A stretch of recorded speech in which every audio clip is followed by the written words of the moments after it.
Elle transmet la gonfle à Jackson, qui profite de l'écran mais perd le contrôle du ballon. Passe à terre pour Plum, c'est brouillon. Elle la perd, la récupère in extremis et balance une prière vers le cercle. Boston s'envole et arrache ce rebond. On pensait à une faute, mais non. L'Indiana demande immédiatement un temps mort. Ce qui me plaît par-dessus tout avec cette équipe, c'est que comme l'a dit O, on se donne de la force mutuellement. Et la coach nous insuffle cette confiance absolue, en nous disant de prendre n'importe quel tir sans hésiter, parce qu'elle croit en nous et sait que ça va rentrer.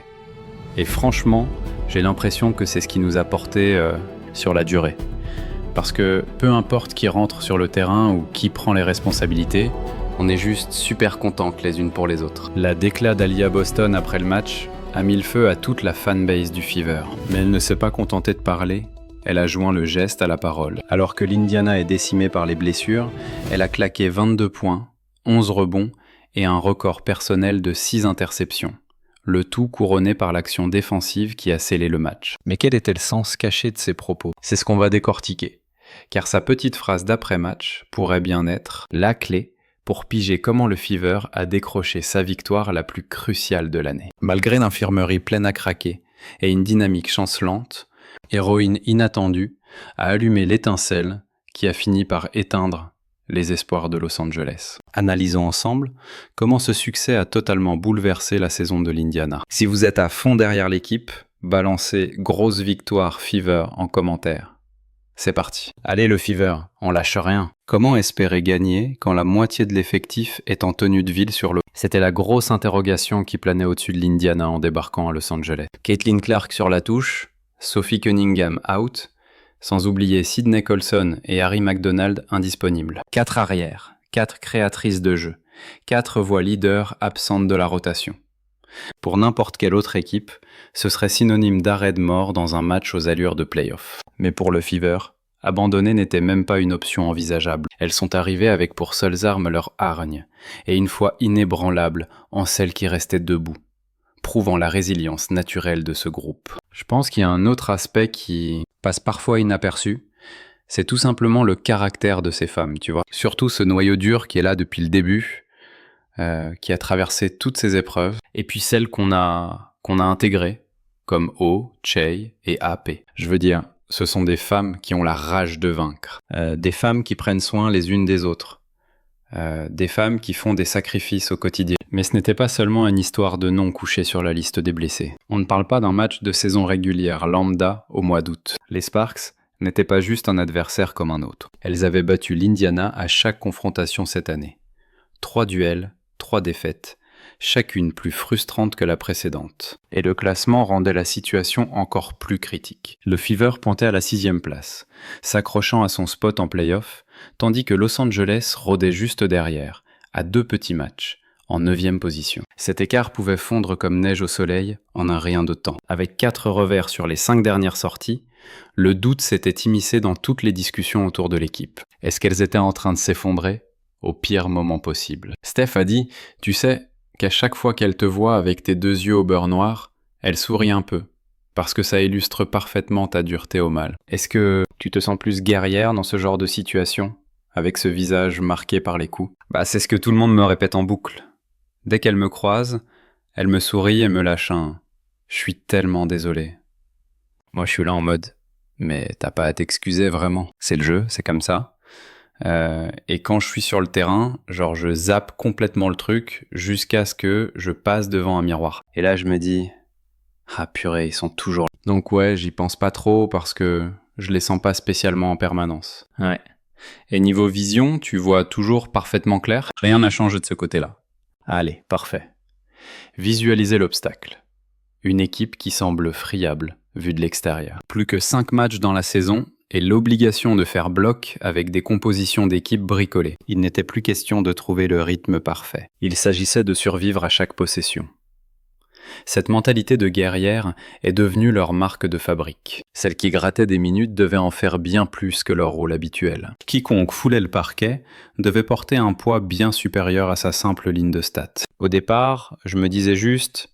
faut que je fasse dégonfler mon front. Du coup, j'ai collé un patch et j'ai dormi avec. Le lendemain au réveil, je me suis dit « Ok, la bosse a quasiment disparu, Mais maintenant j'ai 2 cocards. C'était la cata. Mais bon, à ce stade, je vais malheureusement pas pouvoir camoufler ça. Les gens sont au courant, donc autant assumer le look et avancer. T'as réussi à planquer ça pour le...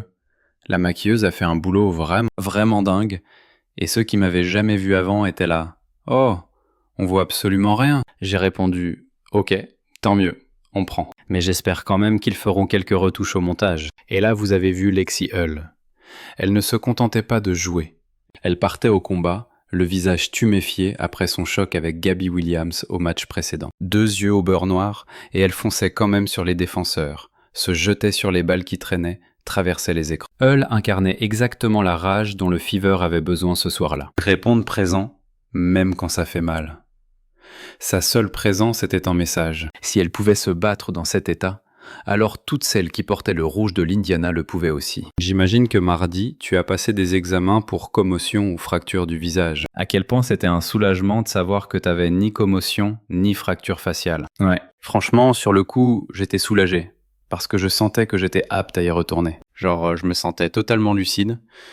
Ils ont fait tous les tests nécessaires et ont mis de la glace directe pour essayer, tu sais, de limiter le gonflement. Mais je me sentais bien, en sachant que, clairement, ça aurait pu être bien pire. Et je suis reconnaissante envers les gens sur les réseaux qui prennent de mes nouvelles, mais tout va bien. J'ai pas encore fait tous les contrôles complets. C'est ce qui a rendu ce match différent. On ne cherchait pas la note artistique ou la passe spectaculaire. Chaque stop défensif, chaque rebond, chaque panier avait une dimension d'urgence vitale. Une mauvaise série de Los Angeles, et tout aurait pu basculer très vite. Mais le Fever n'a pas craqué. Elles ont répondu à l'intensité physique et ont repoussé une équipe, déterminée à combler l'écart au classement. J'ai aimé qu'on s'accroche. Tu sais, c'était pas l'idéal dans la physionomie du match. C'était moche. On a eu des moments meilleurs que d'autres, mais on n'a rien lâché. Sérieux, quand on repense au verrou défensif décisif, aux secondes chances arrachées sous le cercle, genre ce rebond offensif monstrueux d'Abbé sur le fil, ces actions qui changent tout, ces mains qui traînent pour forcer des pertes de balles ou faire bafouiller les passes adverses. En restant de marbre face à l'étau adverse, Indiana a déroulé le tapis rouge pour qu'une sauveuse improbable surgisse de l'ombre. La ténacité de cet effectif réduit a ouvert la brèche idéale pour une vétérane qui n'attendait que ça.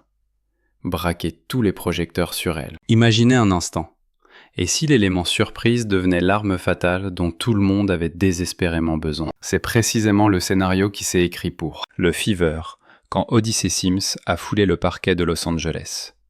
Réfléchissez 2 secondes. Ce match, à la base, c'était une mission commando, une pure opération de survie, une équipe décimée, qui tentait juste de ne pas couler, espérant braquer la victoire au buzzer. Et pourtant, contre toute attente, c'est une briscarde de 31 ans, sortie du banc, qui s'est imposée comme le pouls vital de la rencontre. Pour Sims, l'enjeu prenait une dimension encore plus lourde, rien qu'à voir les couleurs d'en face. Les Sparks, c'était sa maison autrefois. Ce passif a injecté du kérosène dans chacune de ses prises de balles, et ça crevait les yeux à l'un. La manière dont elle se donnait, pour elle, c'était une affaire personnelle. Sims oublié à 3 points, ficelle, rebond offensif, Sims qui attaque le cercle avec ce runner, Howard hérite du cuir. Elle transmet. Sims surgit dans la peinture et finit avec la planche. Contre-attaque en 3 contre 3. Sims prend ses responsabilités et termine le travail main gauche.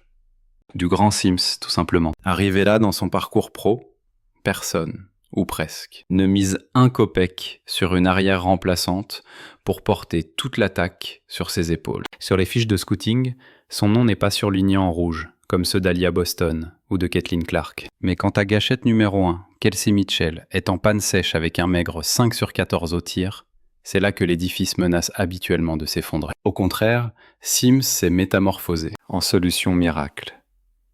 Elle a débarqué avec un sang-froid glacial, tranchante, et sans la moindre once de doute. Chaque ballon valait de l'or, et elle les a tous joués comme si sa carrière entière en dépendait. Balle en main, situation de 1 contre 2 à gérer. Interception féroce de Sims. Quel geste défensif d'Odyssey Sims, elle a parfaitement lu la trajectoire. Ça repart en transition, 3 contre 3. Sims attaque le cercle et dépose ça, main gauche, en douceur. Oh là là, la feuille de stats raconte un bout du récit. Mais c'est loin d'être tout. 21 points au compteur. Mais ce qui a bluffé tout le monde, c'est le moment choisi pour planter chaque banderille. Son flegme crevait l'écran. Elle accélérait la cadence quand le Fever devait mettre les gaz et temporisait juste ce qu'il faut quand Los Angeles tentait d'inverser la vapeur. Puis est arrivé le money time. Au cœur du 4e quart-temps, le ballon revenait inlassablement dans ses mains. Slalom dans la défense, tir en suspension à mi-distance, création pure balle en main. Ce n'était pas du remplissage. Elle s'est imposée comme la soupape de sécurité numéro 1. L'écart remonte à 3 unités. Sims esselé derrière l'arc. C'est dedans. Odyssey Sims claque le 3 points pour recoller à 74 partout. Quelle ambiance de folie. Gros rebond offensif ressorti sur Mitchell. Elle enroule. L'ouverture se crée dans la raquette. Le ballon ressort. Sims pénètre. Le petit tir en course, ça rentre. Ils mettent Turner sur la touche. Allemand pour la remise en jeu vers Hamby. Et c'est terminé. L'affaire est pliée. Le Indiana Fever débarque donc ici en patron. Mais le coup de grâce a été porté alors qu'il ne restait que 13,6 secondes au chrono. Indiana s'accrochait à un espoir. La balle collée à sa paume et elle s'est élevée pour lâcher ce flotteur signature qu'elle peaufine depuis des années. Ficelle, net et sans bavure. C'était le tir qu'il fallait. Celui qui a permis à Indiana de passer devant pour de bon et de climatiser tout le public du Staples Center. On pouvait littéralement sentir tout le poids émotionnel s'envoler du Fever, alors qu'elle repliait en défense, les bras relâchés, le visage serein, comme si elle savait depuis le début que ce match était pour elle. Ouais, franchement, 5 points d'affilée de ta part, pour reprendre l'avantage en fin de match. C'était quoi exactement ton état d'esprit dans ces ultimes secondes? Enfin, j'étais pas en réussite à 3 points. J'avais 1-0 pointé avant de mettre ce shoot. Mais bon, j'ai jamais perdu confiance. Je pense que mes coéquipières ont fait un boulot monstre, tout comme les coachs, à me parler sans arrêt. Ils s'inquiétaient pas de mes ratés. Le mot d'ordre, c'était juste de continuer à jouer. Encore et encore. Ils croient tellement en moi, ça m'a vraiment aidé. Et quand j'ai déclenché, j'étais ouverte. C'était un de ces moments, ça passe ou ça casse. C'est rentré et j'étais super contente. Comme je l'ai dit, j'étais seule à 3 points.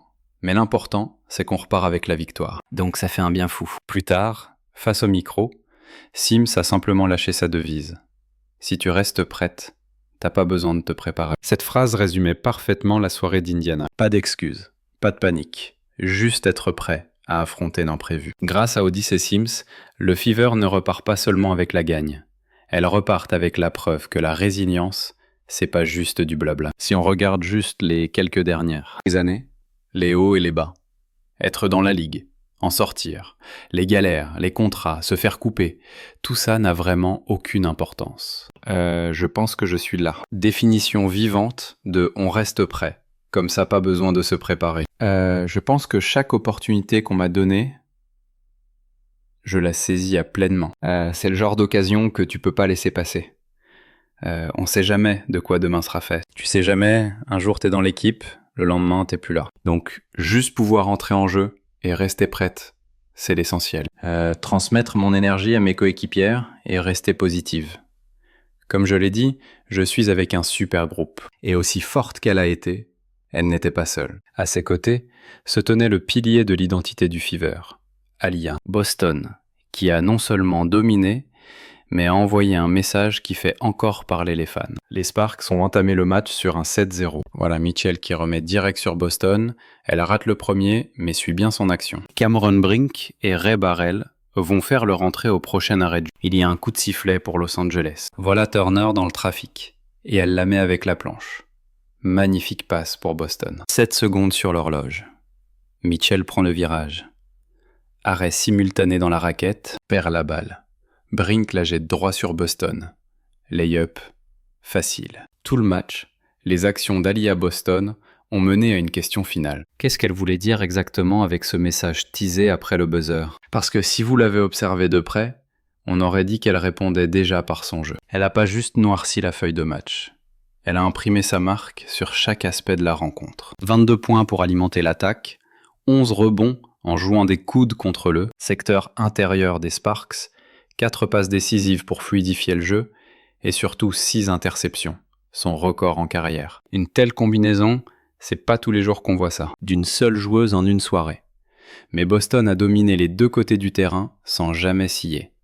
5 points au compteur pour Julie Allemand ce soir. Ça joue le haut bas et c'est Boston qui conclut l'action à la finition. C'est le 18e point marqué suite à une perte de balle des Sparks. Le cross de Hamby et le contre énorme de Boston. Elle lui ferme l'accès. Voici Mitchell. Toujours une menace quand elle a le ballon en main. Elle trouve Boston poste haut. Le duel face à Hamby, le petit bras roulé, et ça rentre tout en douceur avec le rebond. Le tournant du match s'est joué avec si peu de temps en chrono qu'il ne fallait pas cligner des yeux. Il ne restait que 1,9 secondes. Los Angeles cherchait désespérément un miracle. Et là, Boston a lu le jeu à la perfection. Elle a tendu le bras, arraché le cuir proprement et tué le match sur le coup. Pas de drama, pas de cafouillage, juste une superstar qui ferme la boutique. Elle transmet la balle à Jackson. Jackson prend l'écran. Elle perd un peu le contrôle. Fait une passe à terre pour Plum. Plum l'échappe, la récupère, balance une prière en l'air, captée en plein vol par Boston. Et l'arbitre va siffler faute. Ah non, temps mort demandé par Indiana. Juste après ça, tous les objectifs se sont braqués sur elle. Les journalistes l'ont interrogée sur la combativité de l'équipe. Et c'est là que son message a commencé à faire le buzz. Tout le monde voulait comprendre le sens de sa déclaration. Ce soir, vous avez fait preuve d'une résilience incroyable, tu vois. En revenant au score et en plantant ce magnifique flotteur pour la gagne. Est-ce que tu peux nous parler de la camaraderie, de tout ce que l'équipe a traversé, les blessures, et simplement comment vous avez réussi à faire bloc et à rester unis malgré toutes les galères accumulées? Ouais, honnêtement, je pense que depuis le début de notre saison, on s'est dit que rien ne serait parfait. S'il se passe un truc, c'est à la suivante de prendre le relais. Et j'ai l'impression que c'est vraiment ça, l'histoire de notre saison. Avec tout ce qui est arrivé, les nouvelles joueuses qu'on a intégrées, peu importe le moment, la mentalité reste la même. La suivante prend le relais. La réponse était simple, mais elle a marqué les esprits.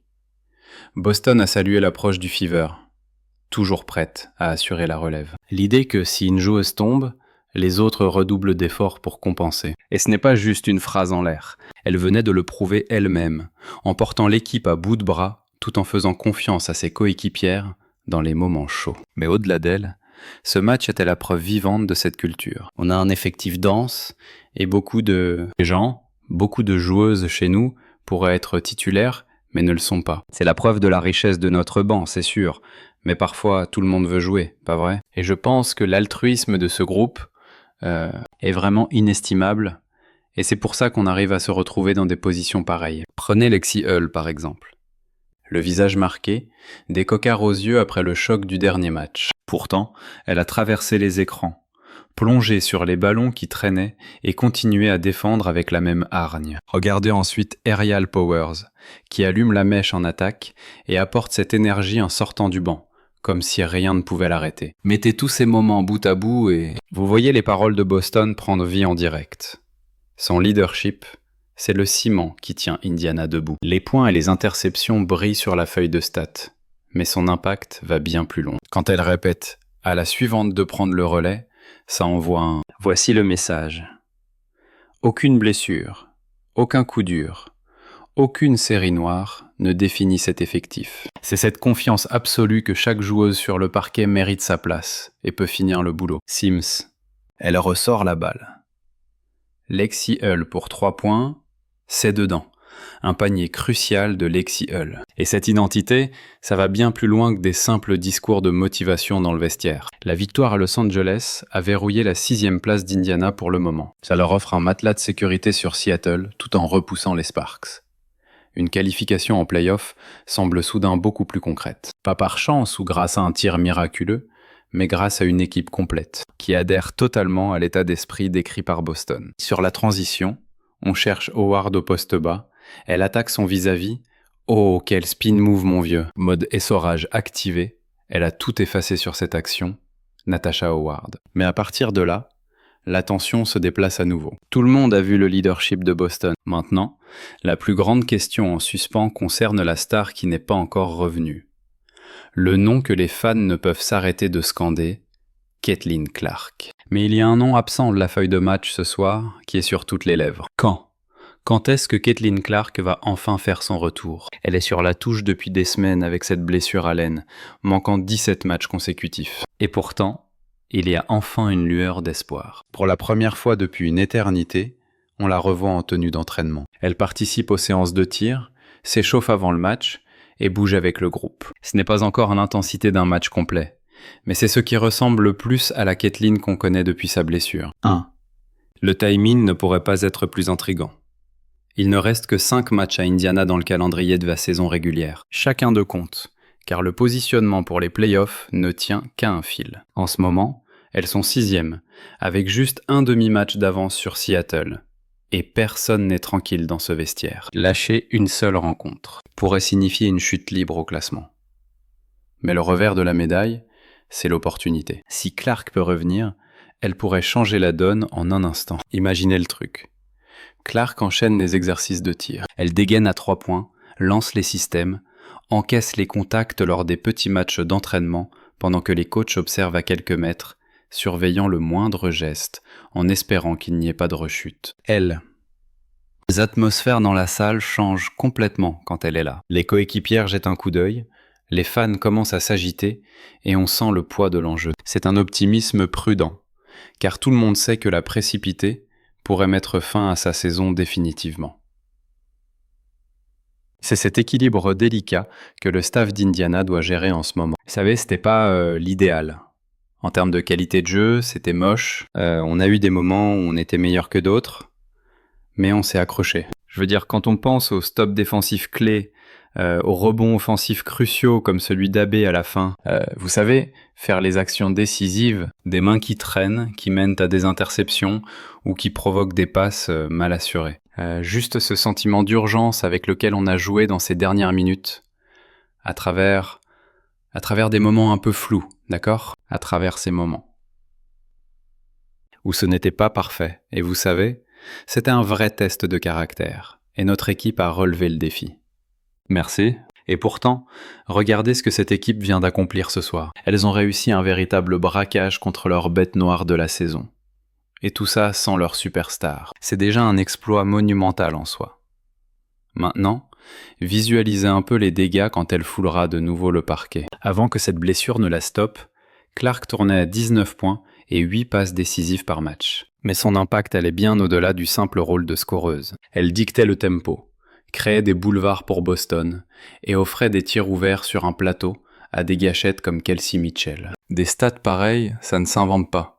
Et ça oblige n'importe quelle défense à revoir complètement sa copie face à Indiana. Ce succès est la preuve vivante que le Fever peut tenir la baraque, même en son absence. Mais quand on pense au retour de la vision de jeu de Clark dans l'équation, on ne parle plus de survie, on parle de domination. D'un coup, la question n'est plus de savoir si elles peuvent simplement s'accrocher, mais plutôt de savoir jusqu'où elles sont capables de foutre le bordel une fois qualifiées. Rien n'est encore joué, et le risque d'aggraver cette blessure à l'aine reste une menace bien réelle. Mais à quelques jours du début des phases finales, le retour de Clark pourrait propulser Indiana au rang de sérieux prétendant du jour au lendemain. Beau boulot les filles, je suis super fier de vous.